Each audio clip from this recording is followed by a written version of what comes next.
Alors d'abord, je n'aime pas le mot élite, ou en tous les cas, si j'utilise le mot élite, c'est pour dire dans la même phrase que c'est beaucoup de devoir d'être une élite. Et la question de garder le contact avec la réalité, pédagogiquement, c'est assez simple à concevoir, c'est un peu plus dur à mettre en œuvre.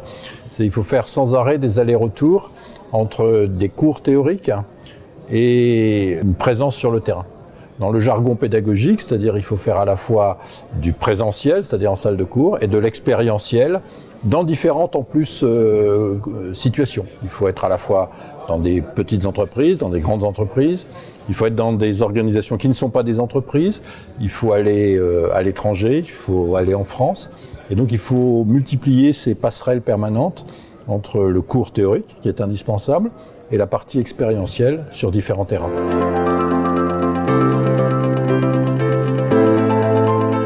La question du corps professoral dans une école comme HEC, finalement, il est de deux natures. Il y a une première qui est paradoxalement la réponse la plus facile. Le fait qu'on ait des professeurs qui fassent de la très bonne recherche, validée par des publications, ça signifie clairement qu'on est sûr qu'ils ne sont pas dans la répétition de quelque chose de démodé, qui se fait peut-être encore dans les entreprises, mais qui va rapidement se démoder. Et c'est à ça que sert la recherche. La deuxième solution, entre guillemets, qui est plus coûteuse, ou encore plus coûteuse, c'est le fait d'avoir des différents profils de professeurs. À HEC, ça s'appelle des professeurs chercheurs et des professeurs affiliés.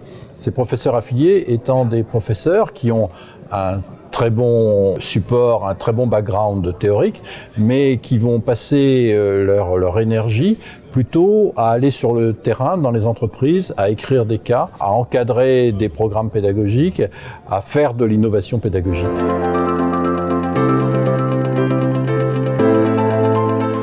Alors, je pense que la vraie question pour les années à venir, enfin plutôt il y a deux vraies questions dans les années à venir. Il y a d'abord la place du numérique, et ça honnêtement je pense qu'aujourd'hui personne ne connaît exactement quel sera le modèle économique dans quelques années, quel sera le business model, et donc tout le monde s'interroge là-dessus, donc je n'ai pas la réponse. Et il y a une autre question, enfin une autre prévision, je reconnais que c'est une prévision, c'est je pense qu'il va y avoir un clivage qui va se faire entre ce que en anglais on appelle les research institutions et les teaching institutions.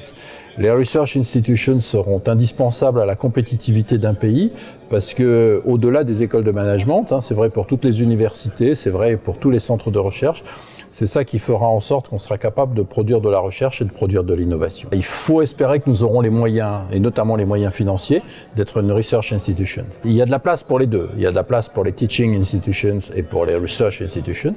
Mais encore une fois, les research institutions ont un rôle beaucoup plus fort en termes de compétitivité du pays. C'est démontré à peu près économiquement, c'est-à-dire qu'un pays qui a des research institutions, et j'espère que pour la France, pour l'Europe, HEC sera une d'entre elles, ces pays, ces continents, vont accroître leur compétitivité par l'innovation. Mais les autres seront un petit peu condamnés à trouver d'autres sources de compétitivité, et évidemment, on pense à des pressions sur les coûts salariaux.